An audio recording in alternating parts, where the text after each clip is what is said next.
Hey guys, it's been a long time.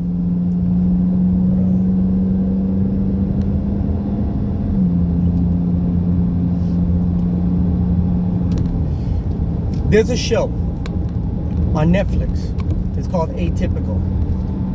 Atypical is about an 18-year-old boy with high functioning autism trying to navigate through his home life, private life, school life, work life, and eventually college. Trying to get through all the hurdles that we all get through. But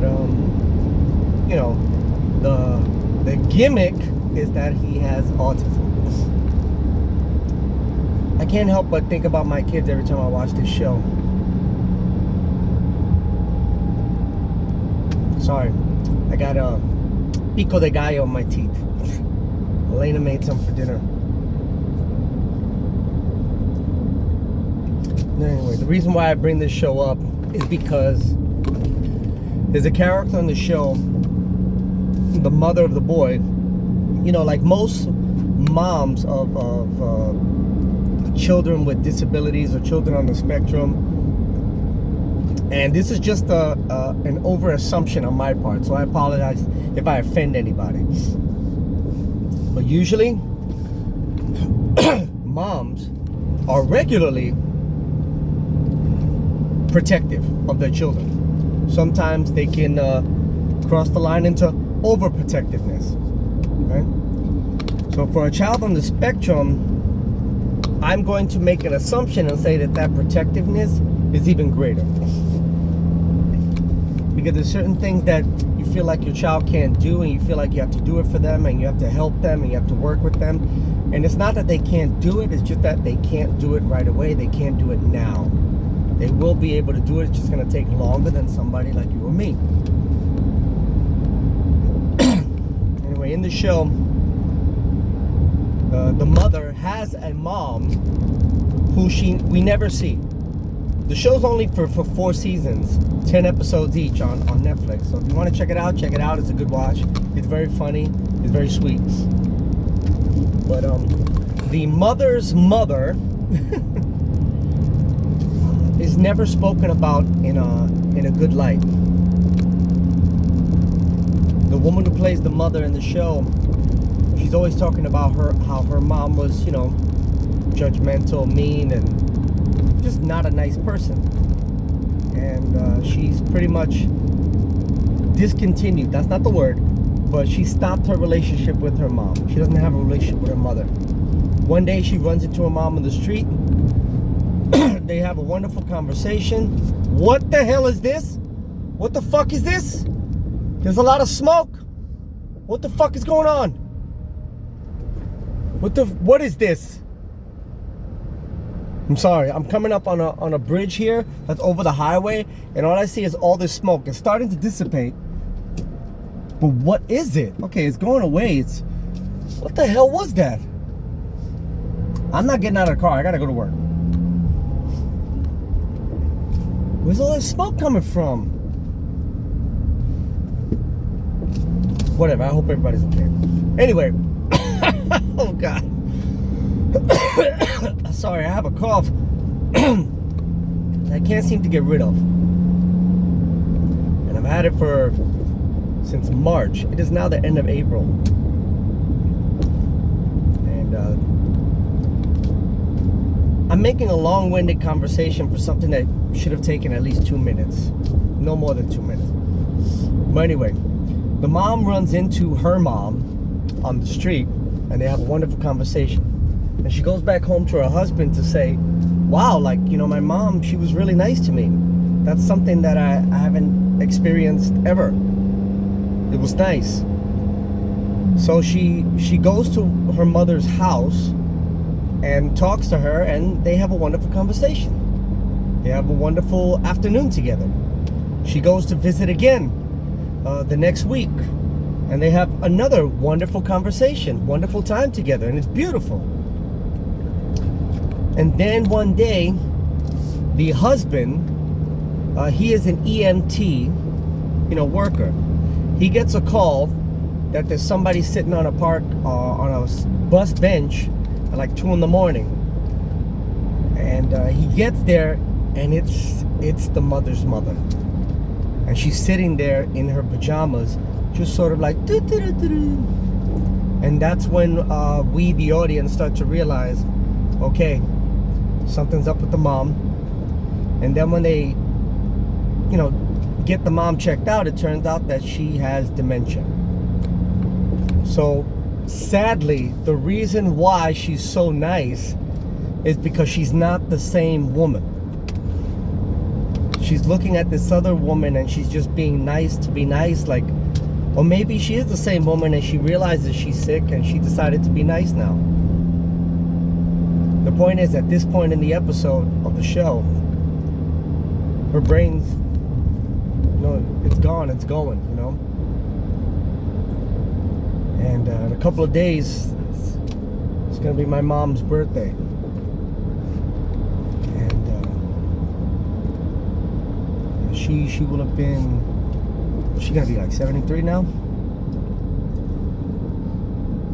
Yeah, 73. She will have been dead for 2 years now. A little over 2 years now. And one of the things that nobody talks about when it comes to my mom, and it's not 100% certain because she was not 100% diagnosed. At least we didn't find any paperwork to that effect. All the paperwork that we found about her health had everything to do with her liver, her kidneys, her diabetes, thyroid, all that stuff, but nothing to specifically say dementia. But one of the things that my dad did notice over the last couple of years is that, she was forgetting things. She was going. Like, my dad could see it. And the funny thing is, looking back on it, I look back on my mom's Christmas cards and birthday cards over the last 2 years, and I could see that she was going. She sent my son Jackson a birthday card, and my mom has always had a beautiful handwriting. And she would write, "Happy birthday, Jackson. Your grandma and grandpa love you very much. God bless you always." And then the next year, it's some variation of the same thing, except now I'm starting to notice that her handwriting isn't as good as it was before. And then it finally came that when, because she died at the beginning of the year in January, so right before, the year before that, I looked back on all the cards that I saw, and I noticed that my mom's handwriting was jagged. It was messy. Now, my father has awful handwriting. Awful, atrocious handwriting. But I knew it wasn't his. It's a different kind of awful. My mom's handwriting was going, and by the last Christmas card, I noticed my dad's the one that wrote in it, not my mom. My mom's been writing in the Christmas cards for years. Not only because my mother is the more eloquent speaker, but she also has beautiful handwriting. So her handwriting looks great in a Christmas card. My dad's handwriting doesn't look great on a prescription pad. Like, it doesn't look good at all. So when I saw that my dad had, I should have known. When I saw that my dad had wrote in the card for my mom, for both of them, I knew something was up. And my mom called me the day before my birthday, thinking it was my birthday. And then like 2.5 weeks later, or 3 weeks later, she died. And I'm looking at this show, Atypical, and this family's about to go through it. And I know my mom went through a lot with her mom, taking care of her mom during the last couple of years of her life. And all I can think about is how my mom She gave us one last, I hate to use the word gift because it sounds like a douchebag thing to say. But me and Steven, more so myself, because Steven really, really wanted to be involved, wanted to help, wanted to know all the information. He really wanted to be involved in taking care of my mom. I did too, but he was so proactive about it. Like, there was not much for me to do because he was already doing it. So it didn't make sense for two sons to be badgering my mom about her health. So I figured I'd be the other guy. And what I mean by blessing or gift is that she died before we could go through any real hard times. She died, and me and Steven, me more so, never had the opportunity to really take care of her. My dad was the one that was solely taking care of her with the help of some of his brothers and sisters, but it was all him. And he dealt with her, and he had a lot of moments for her, and it was really tough those last years, and especially that last year. The last year, I have to say, was probably the worst. And when she went, she seems to have gone so peacefully. Like, she couldn't get rid of this pain in her stomach. She couldn't go to the bathroom, so she went to the hospital and she never came out. But from what I understand in the hospital, yeah, she was in pain, but they had her on medications and they had her on a breathing machine. And she just hung out there. She was hurting, she was uncomfortable. But when she died, it wasn't a dramatic scene. She just stopped breathing and went to sleep.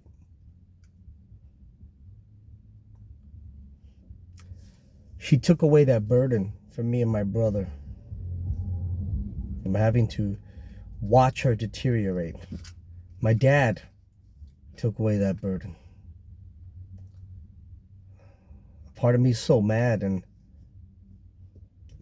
the selfish part of me is grateful.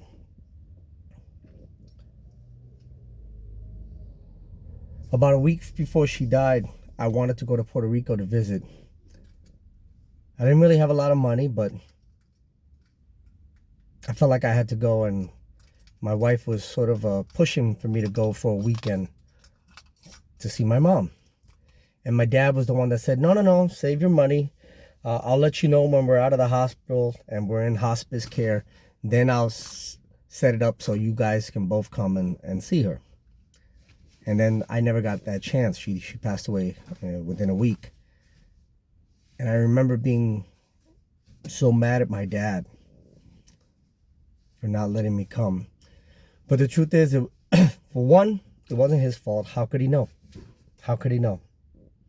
And two, I think there was a secret, not so secret part of me that didn't want to go. I didn't want to see her like that.